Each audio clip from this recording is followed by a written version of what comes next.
Hey guys, welcome to Devbhoomi career point. तो कैसे हैं आप लोग? I hope you all are doing great. तो देखिए, उत्तराखंड जीके टेस्ट सीरीज आपके अपकमिंग एग्जाम्स के लिए लाइक कनिष्ठ सहायक हो या आगामी जो आपकी वीपीडीओ ग्रेजुएट लेवल का एग्जाम है उसके लिए काफ़ी बेनिफिशियल ये उत्तराखंड जीके टेस्ट सीरीज हम आपके लिए लाते हैं, जिसका आज पार्ट 87 है। इसमें भी आज आपको मिलेंगे उत्तराखंड जीके के महत्वपूर्ण एमसीक्यूज, कुछ नए एमसीक्यूज भी इसमें ऐड किए गए हैं। तो चलिए शुरू करते हैं, ज़्यादा समय यहाँ पर ख़राब नहीं करते हैं आपका। और साथ ही चैनल पे जितने भी हमारे टेस्ट सीरीज चल रहे हैं, सामान्य हिंदी, कंप्यूटर और साथ ही जीके की टेस्ट सीरीज, उसको आप ज़रूर फॉलो करें। साथ ही कुछ हम देखिए टॉपिक देते रहते हैं आपको, मैं वॉरियस टॉपिक देता हूँ। जैसे अभी लास्ट टॉपिक मैंने आपको दिया था डोबरा चांठी पुल, तो उससे जितने भी एग्ज़ाम के रिलेटेड हमारे महत्वपूर्ण की पॉइंट बनते हैं वो आपको बताया था उसमें मैंने। और साथ ही मैंने कुली बेगार के 100 वर्ष पूर्ण होने पर भी आपको एक वीडियो दी थी, ठीक है? तो वो भी आप देख लीजिएगा, अच्छे से आप समझ जाएंगे कुली बेगार क्या था, कुली बर्दाश्त क्या था, कुली उतार क्या था।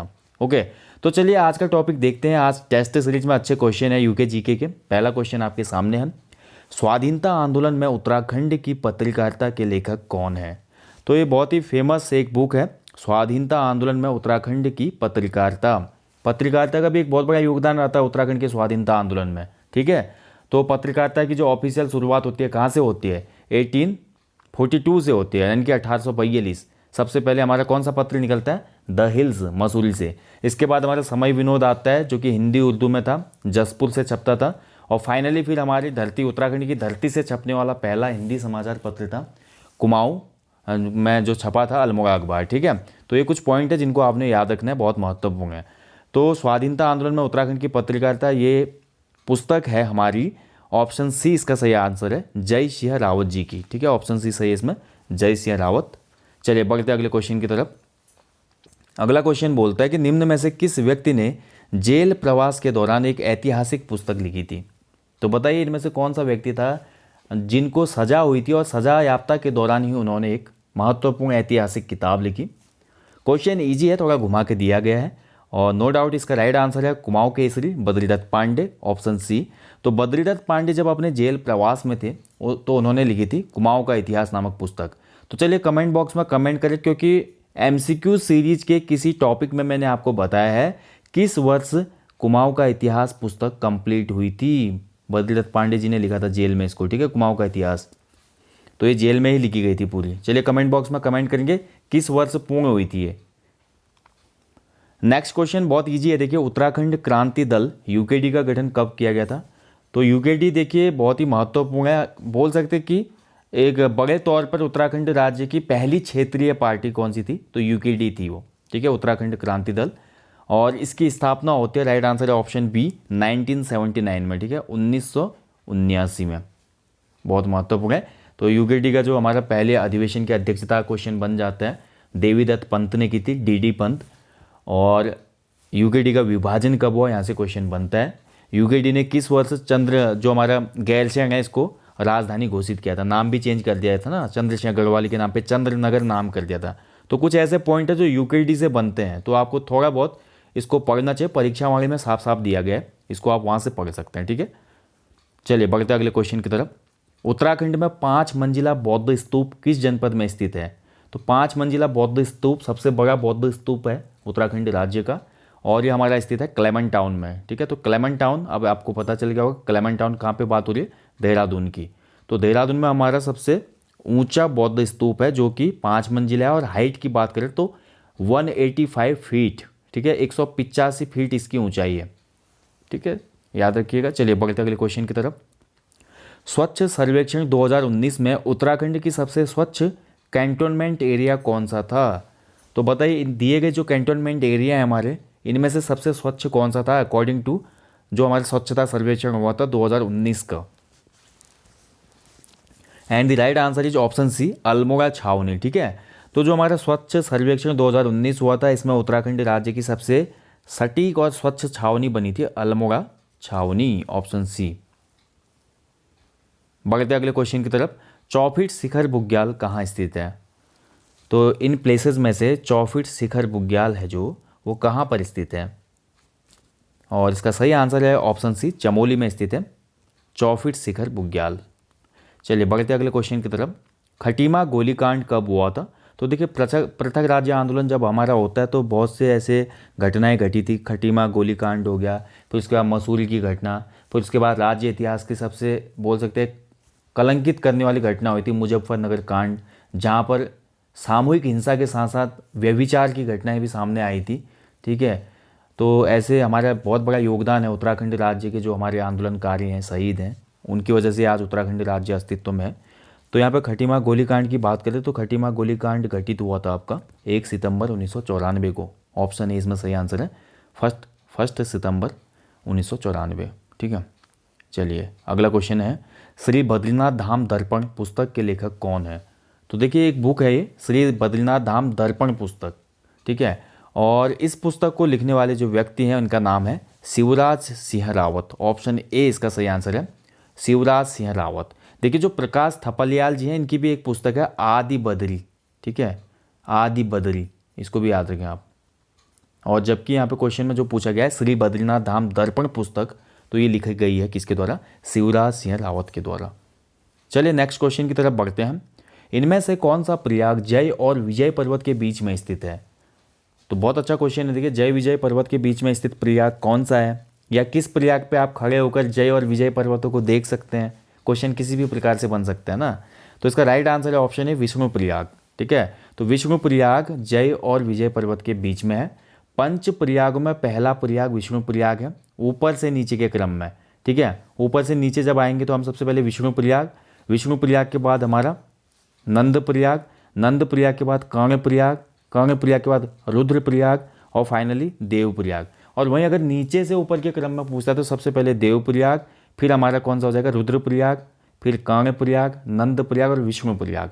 इसको याद रखें, ऊपर से नीचे और नीचे से ऊपर के क्रम में क्वेश्चन बनते हैं यहाँ से भी। ठीक है, अब विष्णु प्रयाग में देखिए जो हमारा विष्णु प्रयाग बीच में स्थित है, इसके दोनों तरफ जय और विजय नामक पर्वत हैं। चलिए अगला क्वेश्चन की तरफ बढ़ते हैं। अगला क्वेश्चन बोलता है कि टिंचरी माई पुस्तक के लेखक कौन है? तो टिंचरी माई देखिए आपको परीक्षा वाली पुस्तक में दिया गया है। उत्तराखंड में जब आंदोलनों का दौर चला था तो उस समय हमारी टिंचरी माई बहुत फेमस हो गई थी। गढ़वाल रीजन में इन्होंने शराबबंदी जो आंदोलन चला था उसमें महत्वपूर्ण भूमिका निभाई थी। उस समय टिंचरी नाम की एक शराब आती थी। ठीक है, उस शराब की बंदी के लिए या उस शराब का बहुत ज़्यादा विरोध किया और फाइनली वहाँ से ठेके वगैरह हट गए, तो इसलिए इनका नाम टिंचरी माई पड़ गया। इनका नाम वास्तविक नाम दीपा देवी था, ठगुली देवी के नाम से भी इनको जाना जाता है। ठीक है, तो ऑप्शन ए इसका सही आंसर है, कुलदीप रावत जी की पुस्तक है टिंचरी माई। ठीक है, कुलदीप रावत। चलिए बढ़ते अगले क्वेश्चन की तरफ। ऊंटेश्वर मंदिर समूह किस जनपद में स्थित है? तो ऊंटेश्वर मंदिर समूह, देखिए मंदिर समूह से क्वेश्चन बनते हैं। वैसे उत्तराखंड में तो नाना प्रकार के मंदिर आपको देखने को मिलेंगे, हजारों मंदिर है, देवभूमि बोला जाता है उत्तराखंड को। लेकिन कुछ प्रसिद्ध मंदिर हैं या कुछ प्रसिद्ध मंदिर समूह हैं या कुछ प्रसिद्ध बोल सकते हैं, या हम बोल सकते हैं एक महत्वपूर्ण शैली में निर्मित कुछ मंदिर हैं जो क्वेश्चन बनते हैं एग्जाम में। ठीक है, कि ये मंदिर किस शैली में बना हुआ है, कुछ विशिष्ट शैली में बने हुए मंदिर हम कह सकते हैं। उत्तराखंड में मंदिर निर्माण की अगर देखा जाए तो बहुत सी शैलियाँ प्रचलित हैं, जिसमें प्रमुख है रेखा छत्रक शैली। ठीक है, रेखा शिखर शैली भी जिसको बोलते हैं, जैसे केदारनाथ मंदिर हो गया हमारा। इसके बाद हमारा यामुन शैली भी आता है, ये पगोडा शैली जिसमें हमारा हनोल मंदिर बना है उत्तराखंड राज्य का। इसके बाद बहुत सी और शैली है, वल्लभी शैली है, फासड़ा शैली है। ठीक है, उत्तराखंड के ज़्यादातर हमारे उत्तर भारत के जितने भी मंदिर होते हैं ना उत्तराखंड के सहित, वो सभी नागर शैली में बने होते हैं। ठीक है, और साउथ इंडियन जितने भी मंदिर होते हैं वो द्रविड़ शैली में होते हैं, और इन दोनों के मिक्स जो मंदिर होते हैं बेसर शैली में होते हैं। ठीक है, तो ये कुछ पॉइंट होता है जो आपको कला और संस्कृति का जो चैप्टर है हमारे भारतीय जीके के हिसाब से मैं बोलूँ या उत्तराखंड जीके के हिसाब से, तो बहुत महत्वपूर्ण हो जाता है। यहाँ से क्वेश्चन बनते हैं आपके। तो इसका जो आंसर है, राइट आंसर इसका ऑप्शन बी है, ऊंटेश्वर मंदिर समूह है अल्मोड़ा में। ठीक है, ऑप्शन बी इसका सही उत्तर है, अल्मोड़ा। चलिए अगले क्वेश्चन की तरफ बढ़ते हैं। कुमाऊं परिषद के किस अधिवेशन में आधिकारिक तौर पर कुली बेगार समाप्ति की पुष्टि हुई? अब बताइए, क्वेश्चन महत्वपूर्ण है। तो बताइए कुली जो कुमाऊं परिषद था इसका कौन सा अधिवेशन था जहां पर आधिकारिक यानी कि ऑफिशियल तौर पर कुली बेगार समाप्ति की पुष्टि हो जाती है? तो इसका राइट आंसर है ऑप्शन सी, पांचवा अधिवेशन। ठीक है, पांचवा अधिवेशन कहाँ पे हुआ था? टनकपुर में हुआ था, टनकपुर में हुआ था। कब हुआ था? 1923 में हुआ था। अध्यक्षता किसने की? बद्रीदत्त पांडे ने की थी। ठीक है, बद्रीदत्त पांडे जी ने। तो देखिए कुमाऊं परिषद के कितने अधिवेशन हुए? टोटल 6 अधिवेशन हुए। ठीक है, पहला 1917 में, दूसरा 1918, तीसरा 1919, चौथा 1920। 1920 का जो कुमाऊं परिषद का अधिवेशन था बहुत महत्वपूर्ण था। इसकी अध्यक्षता की थी हरगोविंद पंत ने और ये हुआ था काशीपुर में। यहीं पर लाया गया था कुली बेगार उन्मूलन प्रस्ताव। यहाँ पर अब बोला गरम दल वालों ने भैया शांत रह के कुछ नहीं होगा, कुली बेगार को समाप्त करना है। और इसी अधिवेशन के बाद समस्त लीडर चल पड़े बागेश्वर। उत्तरायणी कौतिक में जो हमारा बोल सकते हैं, या उत्तरायणी जो मेला होता है ना 14 जनवरी 1921 को उसी दिन समाप्त कर दिया गया, लेकिन अनौपचारिक रूप से, अनौपचारिक, ठीक है। यहाँ पे आधिकारिक तौर पे पूछ रहा है। तो 1921 में समाप्त हो जाता है कुली बेगार उत्तराखंड राज्य से या उत्तराखंड की धरती से, लेकिन फाइनली इसकी पुष्टि होती है जो उसमें ब्रिटिशर्स का गजट आता है 1923 का। तो इसलिए टनकपुर का जो अधिवेशन होता है 1923 वाला, जहाँ पर बद्रीदत्त पांडे अध्यक्षता कर रहे होते हैं, तो वहाँ पर फाइनली बोला जाता है कि ऑफिशियल तौर पे उत्तराखंड से कुली बेगार समाप्त हो गया है, ठीक है। इसके बाद लास्ट अधिवेशन होता है कुमाऊं परिषद का 1926 में। ये गनियातोली में होता है। गनियातोली एक निकटवर्ती प्लेस है रानीखेत के। रानीखेत से जैसे आप 4-5 किलोमीटर आगे जाते हैं, जो हल्द्वानी के लिए वे आता है, तो वहाँ पर गनियातोली स्थित है। और इस 1926 वाले अधिवेशन की अध्यक्षता की थी बैरिस्टर मुकुंदी लाल ने, ठीक है। तो यहाँ पर फिर क्या होता है फाइनली, क्योंकि कुली बेगार समाप्त हो गया था, वन संबंधी कुछ कानून भी बन गए थे, अब ज़रूरत सी महसूस नहीं हुई कुमाऊं परिषद की। तो फाइनली लीडर्स ने डिसाइड किया भैया कुमाऊं परिषद को अलग से ले जाना सही नहीं है, चलो कुमाऊं कांग्रेस में इसका विलय कर देते हैं। तो फाइनली कुमाऊं कांग्रेस में विलय हो जाता है 1926 में, यानी कि 16 में बना कुमाऊं परिषद जो था 26 में समाप्त हो गया। तो इसका आंसर हो जाएगा 5वां अधिवेशन, ठीक है। चलिए, उत्तराखंड का सर्वाधिक वन क्षेत्र वाला जिला कौन सा है? तो देखिए जो 2019 की रिपोर्ट आई थी वन रिपोर्ट, उसमें उत्तरकाशी बन गया है उत्तराखंड राज्य का सर्वाधिक वन क्षेत्र वाला जिला। ऑप्शन ए इसमें सही उत्तर है उत्तरकाशी। वीडियो पड़ी है प्लेलिस्ट में, आप देख लीजिएगा सर्च करके। हैप्पी क्लब की स्थापना कहाँ हुई थी? ये क्वेश्चन मैं बहुत बार देखता हूँ कि हैप्पी क्लब की स्थापना कब हुई थी, ठीक है। 1903 में हुई थी, ये तो हर जगह सबको पता है, बहुत जगह दिया हुआ है। लेकिन हैप्पी क्लब की स्थापना कहाँ पर हुई थी, इसमें बड़ा संशय है। क्या काशीपुर में हुई थी, या नैनीताल में, या अल्मोड़ा में, ठीक है। तो इसका राइट आंसर है हैप्पी क्लब स्थापित हुआ था अल्मोड़ा में, यानी कि ऑप्शन सी इसमें सही उत्तर है। हैप्पी क्लब की स्थापना की थी पंडित गोविंद वल्लभ पंत ने 1903 में। क्योंकि देखिए नाम से पता चला हैप्पी क्लब। और पंडित गोविंद वल्लभ पंत जी कितने वर्ष के रहे होंगे इस समय पे बताइए? मात्र टीनेज में थे ना वो, 15-16 साल के रहे होंगे इस समय। 1903 का जो टाइम चल रहा है, तो उस समय जितने भी टीनेजर थे, टीनेजर के मन में राजनीतिक चेतना बोल सकते हैं या स्वाधीनता आंदोलन की अलग जगाने के लिए इस हैप्पी क्लब को स्थापित किया गया था, ठीक है। तो 1903 में स्थापित होता है गोविंद वल्लभ पंत जी के प्रयासों से अल्मोड़ा में। चलिए अगले क्वेश्चन की तरफ बढ़ते हैं। 16 फरवरी 1914 गढ़वाल के एकता सम्मेलन की अध्यक्षता किस व्यक्ति ने की थी? बहुत ही महत्वपूर्ण क्वेश्चन है। गढ़वाल में एकता सम्मेलन कब हुआ था? देखिए एक ही क्वेश्चन में मैं आपको 2-3 की पॉइंट दे देता हूँ।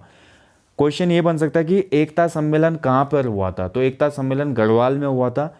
एकता सम्मेलन कब हुआ था? तो कब हुआ था? 16 फरवरी 1914 को हुआ था। अब यहाँ पे अध्यक्षता पूछी गई है, तो किसने की थी? सरदार नारायण सिंह ने की थी।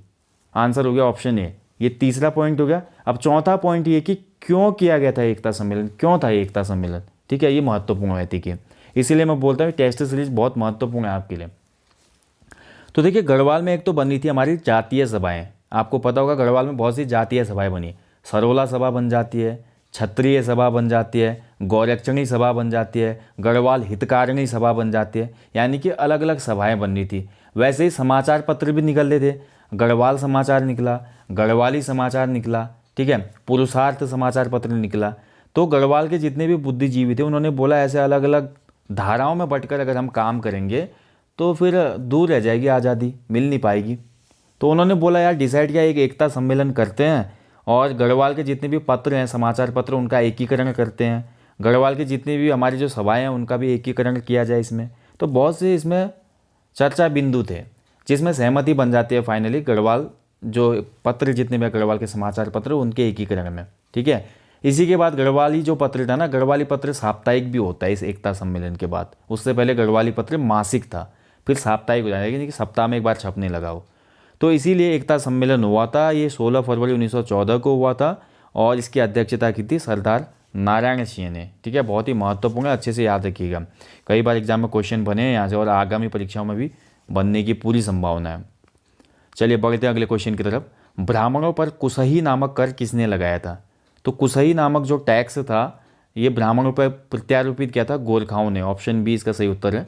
देखिए गोरखा शासन जब शुरू हुआ ना उत्तराखंड की धरती में, कुमाऊं की मैं बात करूं या गढ़वाल की मैं बात करूं, तो जैसे गढ़वाल कुमाऊं की धरती पर गोरखाओं ने शासन किया तो इन्होंने यहाँ के जो विशिष्ट बोल सकते हैं ब्राह्मण वर्ग था इसका भी सम्मान नहीं किया उन्होंने बोला कि ब्राह्मणों के पैर पूजे जाते हैं लेकिन सिर नहीं, सिर में तो बोझा ढोओगे तुम भी, ठीक है। इसीलिए कुसही नामक टैक्स लगाया गया था ब्राह्मणों पर भी, और ब्राह्मणों को बोला गया कि जो बेगार प्रथा है, बेगार प्रथा जो चल रही थी ब्राह्मणों पर भी लागू की गई। वो केवल 2 ब्राह्मणों को बहुत ज़्यादा उचित सम्मान और दरबार में स्थान दिया था गोरखाओं ने। उनमें पहला था पांडे और दूसरे ब्राह्मण थे उपाध्याय।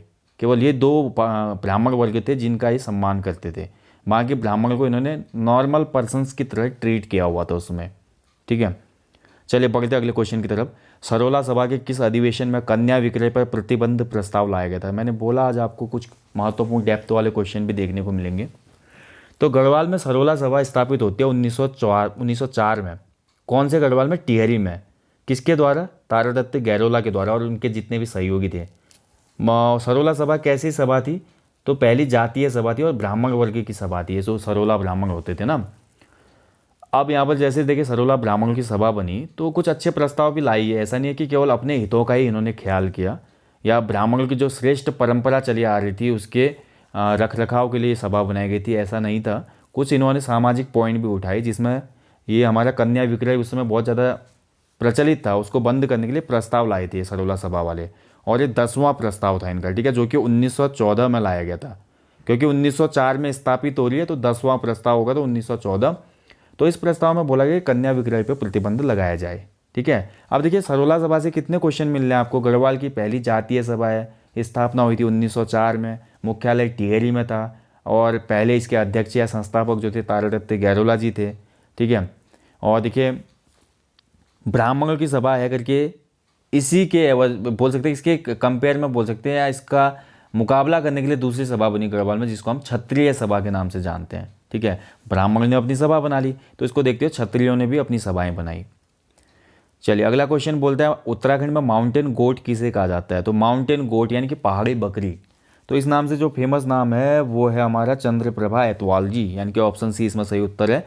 एतवाल जी जो है हमारी पर्वतारोहण से संबंधित है, ठीक है। पर्वतारोहण बहुत से इन्होंने पर्वतों पर आरोहण किया है सफल, इसलिए इन्हें माउंटेन गोट भी कहा जाता है। बाकी जितने भी नाम यहाँ पे देखिए बछेंद्री पाल है, रूपा देवी हमारी बुग्याल वुमेन के नाम से जानी जाती है, ठीक है। बुग्यालों की जो देवी है बोल सकते हैं हम, रूपा देवी है। और इसके साथ साथ बछेंद्री पाल तो आपको पता ही है, बछेंद्री पाल को तो बहुत से अवार्ड भी मिल चुके हैं और एक बहुत बड़ा नाम है। भारत देश से हम बोल सकते हैं जो एवरेस्ट पर फतह करने वाली पहली महिला वो बछेंद्री पाल जी हैं, ठीक है। चलिए अगला क्वेश्चन है, देखिए गढ़वाल सैपियस बटालियन की स्थापना किसने की थी? अच्छा क्वेश्चन है भी।